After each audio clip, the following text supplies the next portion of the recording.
Leslie Jones was making the rounds this week with her video on marriage as well as relationships with men. You like a powerful man. I do. So a dominant to your submissive. I'm not submissive. Could you be a trad wife is what I'm asking. Trad wife meaning like I'd be at home and no. Like making Oreos from scratch. I don't absolutely not. Why not? Because that's not who the I am. And my daddy didn't raise me like that. To be a trad wife. To be anybody's wife.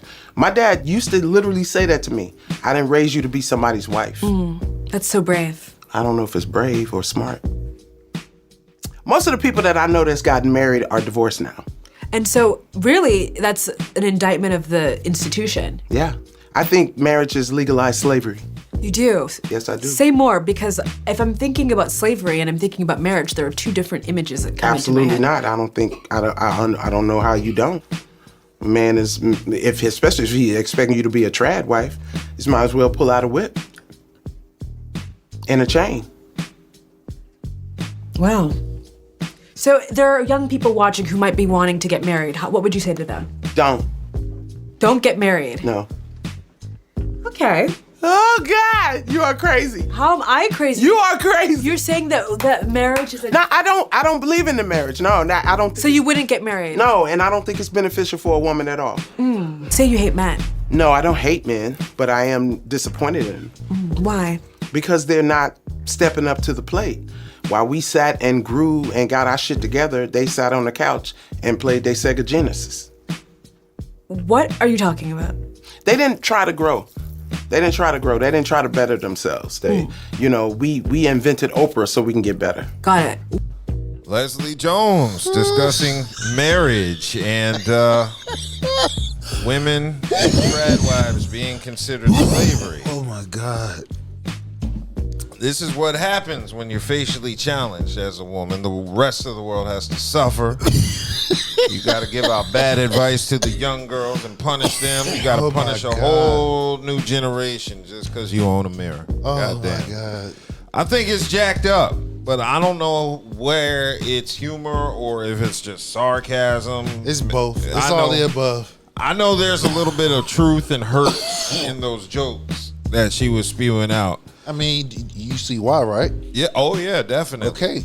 Because she's not the most prettiest woman. So you already know men's overlooking her, cracking jokes on her, and she got a manly looking face. You feel what I'm saying? So it's a woman who is not married, who effectively is coping why she was never selected.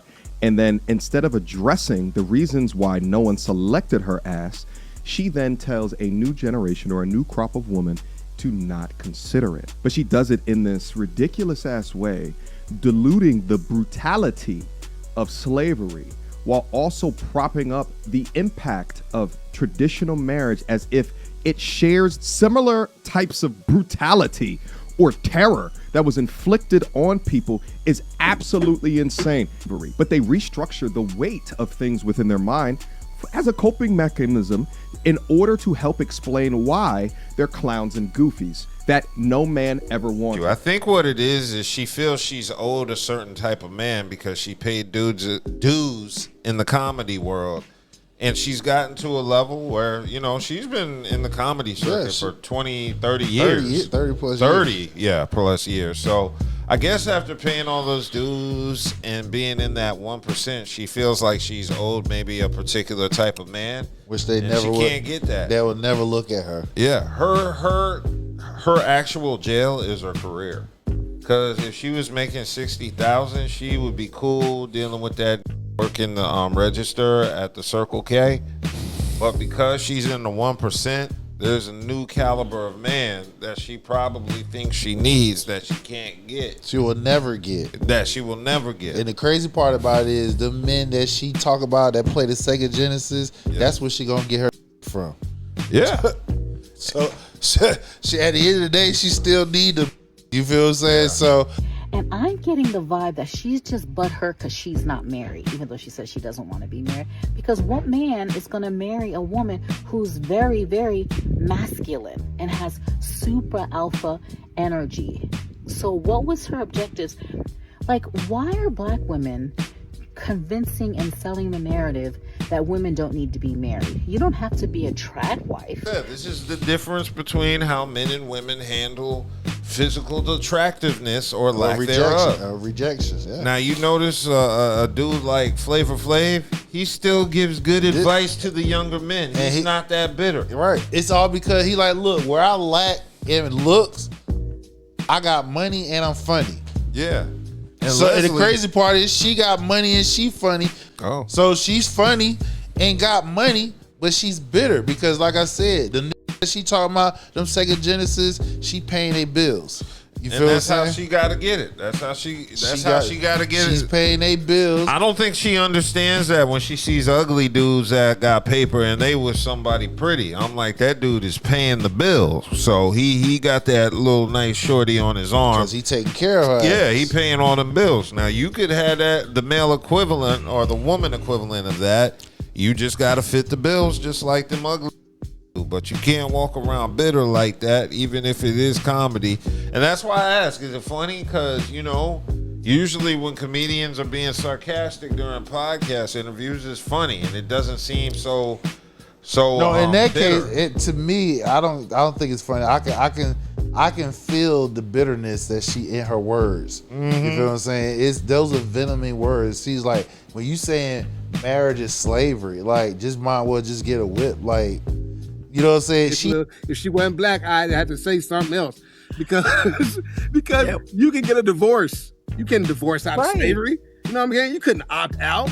It's whack. It's foul. Yeah. It shows that she's speaking from a place of pain. She has generalized her pain and tried to make it policy. And I'm asking y'all, please don't ask nobody who ain't never, ever done a thing what the thing's like, because they don't know. That's another part. She's too masculine and aggressive. Because with her daddy, personality. what she said, her daddy. Her daddy said, I ain't raised you to be no wife. So there you go, right there. Didn't I just say generational trauma? Her daddy said, I ain't raised you to be married. and be married. He saw how she looked. Exactly. He was preparing her. We're gonna get it right now. I'm gonna teach you how to move these boxes in this warehouse. Exactly. He instilled that in her head. That is f***ing foul. And that's generational trauma right there. But that makes him an incredibly good father because he ain't lied to her. He probably ain't called her kept princess. it real. No, he kept it real. She said, I want to be a princess. He said, move these boxes. Yeah, so I mean, come on. He saw the Probably taught her how to fix a car, change a flat. all that shit. Yeah. If he say I'm not raising you to be a wife, he's already telling her like you're not gonna get picked. He's not picking you. They're gonna crack jokes on you. He saw the writing on the wall. He's like, don't get your hopes up, sweetheart. don't even listen to that shit with your mama tell you because she lying. Leslie Jones said marriage might as well be legal slavery. Well, look who the hell said it. I ain't seen you with nobody top 10 lately. Girl, Auntie Leslie, I mean this with the utmost respect. Please, go sit down somewhere, okay? Girl, please leave monogamous business out of your mouth. Huh? Now, I mean, listen, if it's gonna be somebody to talk about marriage, be attractive. That's all I'm saying. God damn, come on now. Please leave attractive business with attractive people. He said, baby, watch this Eddie Murphy tape. No, he already told her what it was. So again, we just cold. So again, we just got another phase of generational trauma, and this is somebody that done made it. That's a comedian. So if we go back a month ago when my man was talking about generational trauma, we got two different versions we just talked about tonight. Yeah, that's a different Pooh Shiesty and her ass. She said, my daddy said I ain't raising you to be no wife. But that's great parenting, though. It is. He saw her and he told the truth. Exactly. Because if he did it any other way, she probably would have herself or somebody. Exactly. So he helped her to be a millionaire. Yeah, baby. Don't plan on being married. Yeah, so I mean, he told the truth. Don't ever expect a man to marry you. They're not picking you. Now help me chop this wood. When I heard Leslie Jones give this advice to women, I was pretty shocked because she's never been married, not to my knowledge. And so how can you tell a woman not to get married? And just because your father gave you that advice doesn't mean that you should go around giving all women that advice. What broke my heart even more is when I saw women in the comment section who had not been married or had been married saying that it was the worst decision of their life and telling other women not to get married based off of their experience. We sign up to be a wife and we have this picture in our head of how wife looks, how household looks, how husband looks. And those pictures, those stories that we tell ourselves could be furthest from the truth. You build that up and then you try to play that role and put yourself in that position knowing that it's going to take away from you and strip you. And then you have a problem with the position that you signed up for and that you created for yourself. Well, shout out to Leslie Jones. Yeah. May you get more secure with yourself.